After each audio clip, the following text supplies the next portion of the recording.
In this video, I'm going to share the 10 essentials of hiking, backpacking, and camping. The 10 Boy Scout essentials or the 10 scouting essentials will help you get through any emergency situation and generally be a good idea to carry anytime when you go out hiking. Even though you may think, oh, it's only a couple of miles, what happens if, and this happens often, you stumble, you fall down a trail, something happens, you sprain your ankle, something happens terrible? Well, what are you going to do? The 10 essentials will help you get through there. The first 10 essentials or the first essential item that you need is a pocket knife. And you do not need an expensive pocket knife. This basic Gerber gets the job done. It's very inexpensive. I've had this thing for like 30 years. Now, do I love my zero tolerance knife?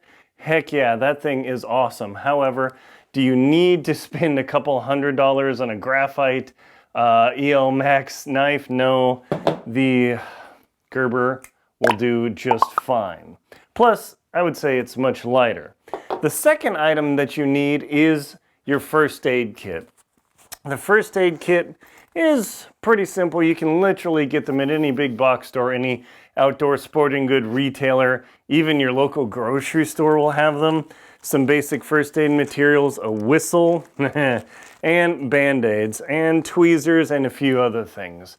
I'll do some other videos on first aid kits and other items, but the first aid kit is a key essential item in the 10 essentials to keep yourself going and hopefully injury-free. And when you get an injury, like a blister, you're ready to deal with it. The next thing that you need in your 10 essentials list is extra clothing. What does extra clothing mean? Like a complete change of clothes? Are you wearing jeans hiking? No. So here are the extra clothes I always bring on any hike that I'm doing, climbing, whatever. That way I'm ready for any situation. The first is my fleece jacket. Love the fleece jacket. Some people in cold locations like Jackson Hole or Montana will say a puffy coat.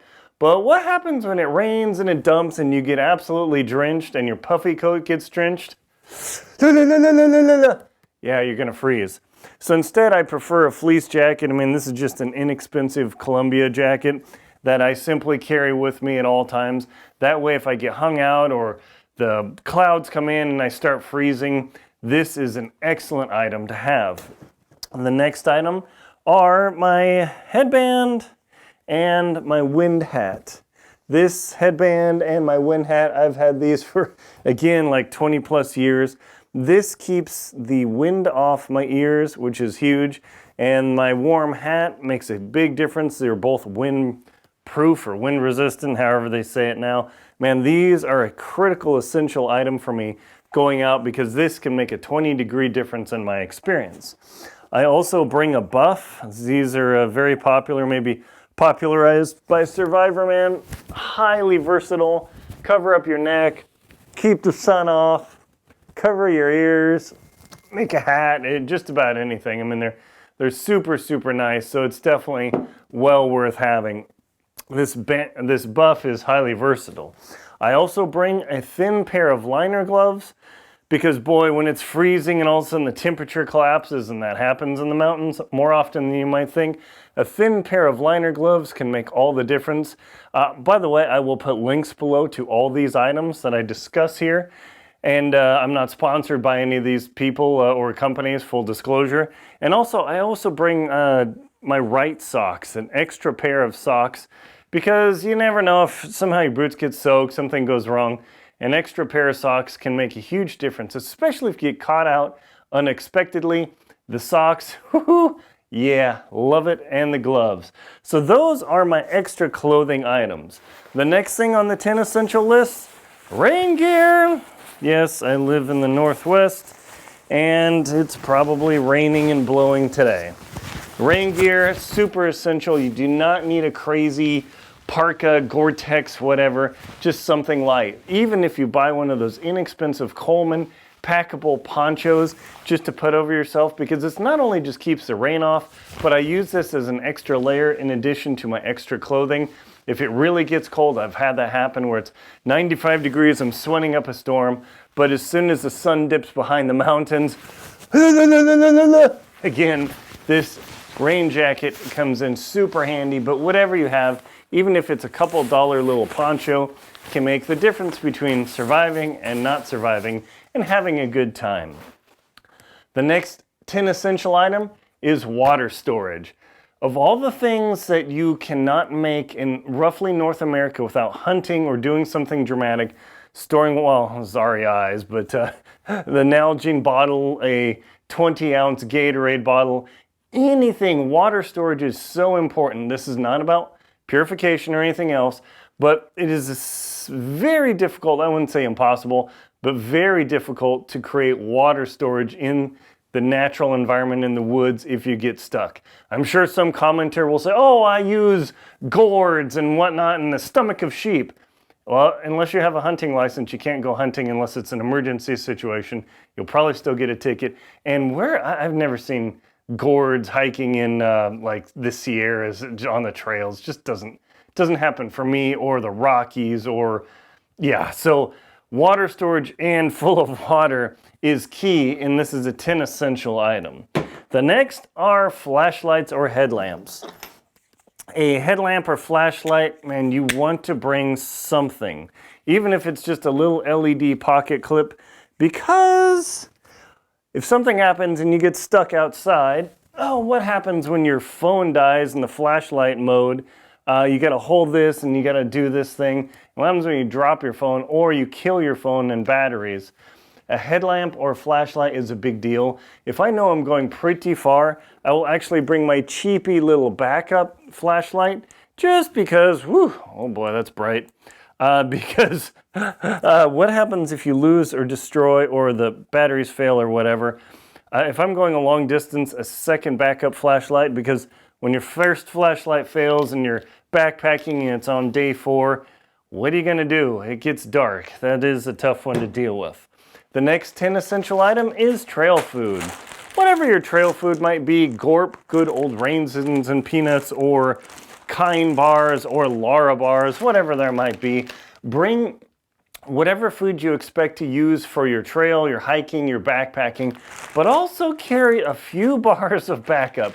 There's nothing like being 80 miles into the wilderness, running out of food, or maybe you lose your pack or whatever. Just have a bar or two on you makes all the difference in your survival and making it through some tough situations in the wild. The next thing to bring are, where the heck is it here? Some sort of fire starter. Let's see, yeah, fire starter. Whether it's flashlights, matches, flint on steel striker, the pop sort of things, whatever it might be, bring something you can start fires with.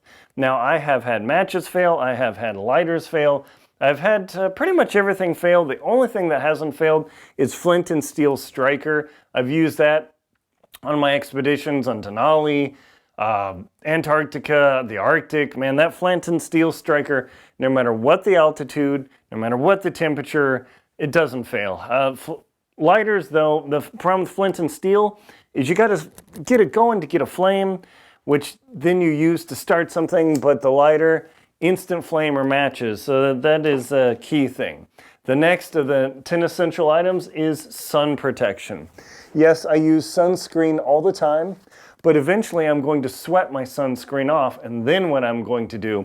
So being able to keep the sun off my skin from cancer long term, but if you get sunburned and your torch second degree burns in the high Sierras or the Rockies or wherever you are, let me tell you, misery fest.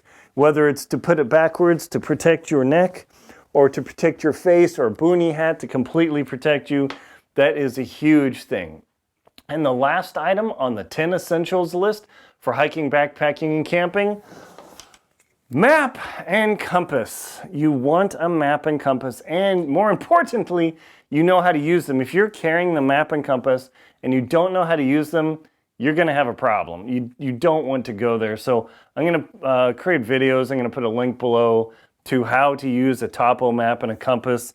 It is a very important skill to have, because even though I love my GPS unit, it has satellite comms and everything, what happens when it fails, the battery dies or whatever, this compass will work, well, at least the my Suunto MC, was it M3, will work literally anywhere on the planet, no problem.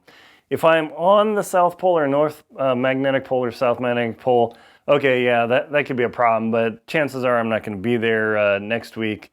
So that is something to know, is bring a compass. This will work anywhere. It will keep you on track. Love this. And your phone, again, mapping app is great, but did you download the offline maps? Oops. I've had that happen going out with people like, oh yeah, I'm going to use my phone. And they get out to wherever. Hey, I can't connect to the internet. My map isn't downloading. What do I do? Oh, good gosh. Make sure you download your offline maps and make sure it works, and do not absolutely rely on your phone.